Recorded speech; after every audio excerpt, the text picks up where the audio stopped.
সুকুমার নামটি ধরে কে কখন ডেকে উঠলেন? বাংলাদেশের এক প্রান্তিক কলেজে সুকুমারের বক্তৃতার শেষে তার গণিত শিক্ষক সুকুমার নাম ধরে তাকে ডেকে উঠলেন। শিক্ষক মশায়ের বর্তমানে চেহারা কেমন হয়েছিল?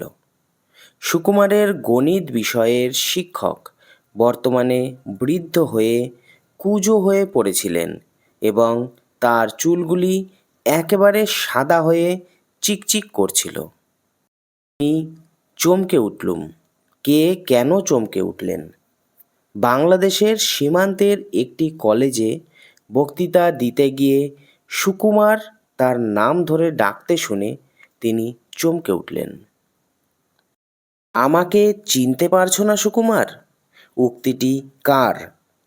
সুকুমার বাংলাদেশের প্রান্তের একটি কলেজে অনুষ্ঠানের বক্তৃতা দেওয়ার শেষে তার গণিত বিষয়ের শিক্ষক এ উক্তির অবতারণা করেছিলেন।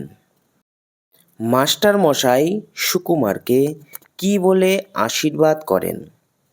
বাংলাদেশের প্রান্তিক এক কলেজের বার্ষিক সভায় ছাত্র সুকুমারের সুললিত বক্তৃতা শুনে গণিত বিষয়ের শিক্ষক তাকে যশের অধিকারী হওয়ার আশীর্বাদ করেন।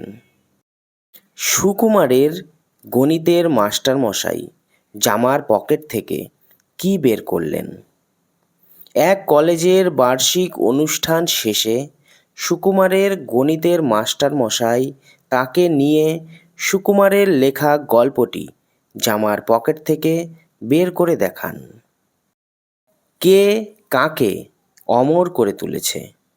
সুকুমার নামে ছাত্রটি তার গণিত শিক্ষককে নিয়ে একটি গল্প লিখে তার শিক্ষককে অমর করে তুলেছে। সুকুমারের অপরাধ বোধ কখন ধরা পড়ল?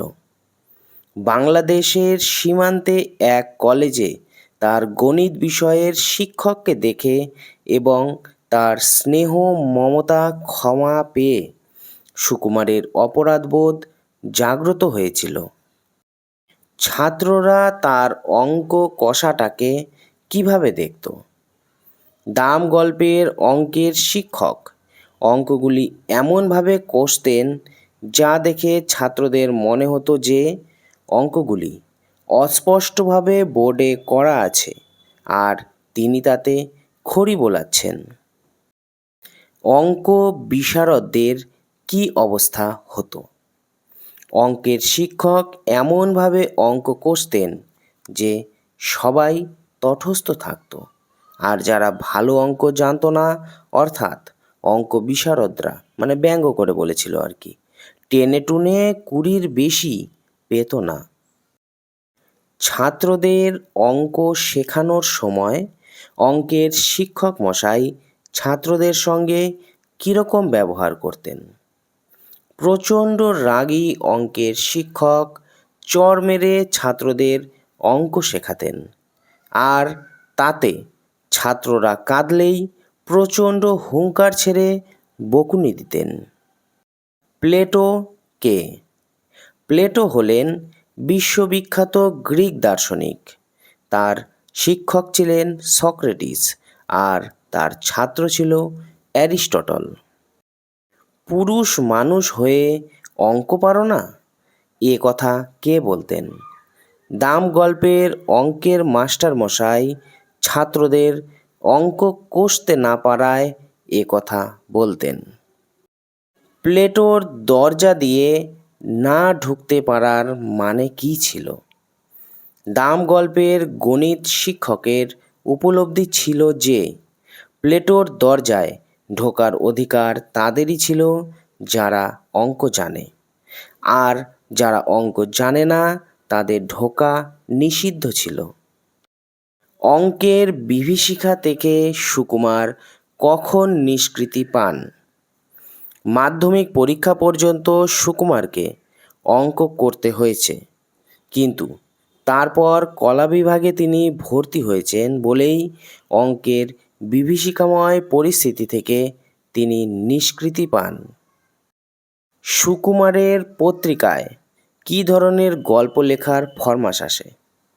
সুকুমারের মতে ছোট পত্রিকায় তার ছোটবেলাকার বিশেষ কোনো মজাদার ঘটনা নিয়ে গল্প লেখার ফরমাশ আসে। সুকুমার কাকে নিয়ে গল্প লিখতে বসেন? দাম গল্পের সুকুমার তার বাল্যকালের প্রচণ্ড রাগী গণিত বিষয়ের শিক্ষককে নিয়ে গল্প লিখতে বসেন। মাস্টার মশাইকে নিয়ে লেখা গল্পের মূল উপদেশ কী ছিল? গণিতের মাস্টারমশাই জোর করে অঙ্ক শেখানোর ফলে গাধাকে মেরে ঘোড়া করার মতো পরিচিতি হতো। আসলে যে অঙ্ক জানতে চায় না তাকে জোর করে শেখানো যায় না। এটিই ছিল মাস্টারমশাইকে নিয়ে লেখা গল্পের মূল উপদেশ। পত্রিকার পক্ষ থেকে গল্পকারকে কত টাকা দক্ষিণা দেওয়া হয়েছিল? পত্রিকার পক্ষ থেকে গল্পকারকে 10 টাকা দক্ষিণা দেওয়া হয়েছিল। সুকুমার গণিতের শিক্ষককে নিয়ে লেখা গল্পের কথা ভুলতে বসেছিলেন কেন? সুকুমার বর্তমান জীবনের চাহিদা অনুযায়ী অত্যন্ত ব্যস্ত হয়ে পড়েন। স্বভাবতই গণিতের শিক্ষককে নিয়ে লেখা গল্পের কথা তিনি ভুলতে বসেন। কোথা থেকে বক্তৃতা দেওয়ার জন্য সুকুমারের ডাক এসেছিল? বর্তমান বাংলাদেশের এক প্রত্যন্ত এলাকার এক কলেজের বার্ষিক অনুষ্ঠানের বক্তা হিসাবে সুকুমারের ডাক এসেছিল। কলকাতার বাইরে বক্তৃতা দিতে গিয়ে সুকুমারের কিরূপ অনুভূতি হয়? সাধারণত মফস্বলে কলকাতার কোনো বক্তা বক্তৃতা দিতে গেলে রাজকীয় সম্মান লাভ করেন বলে সুকুমার মনে করেছেন। সুকুমার বক্তৃতা দেওয়ার অনুভূতি প্রকাশে কী ধরনের উদাহরণের প্রসঙ্গ এনেছেন? কলকাতার বক্তা অন্য কোনো জায়গায় যে ধরনের সমাদর লাভ করেন তা হলো চড়ুই পাখির রাজহাঁসের মতো সম্মান লাভের সমতুল্য। সুকুমারের বক্তৃতার ধরনটা কীরূপ ছিল? সুকুমার রবীন্দ্রনাথের 12টা উদ্ধৃতি আর ইংরেজি কোটেশন বার্নার্ড শর নামে চালিয়ে তরুণ সমাজকে উদ্বুদ্ধ করার আহ্বান জানিয়ে বক্তৃতা করেছিলেন।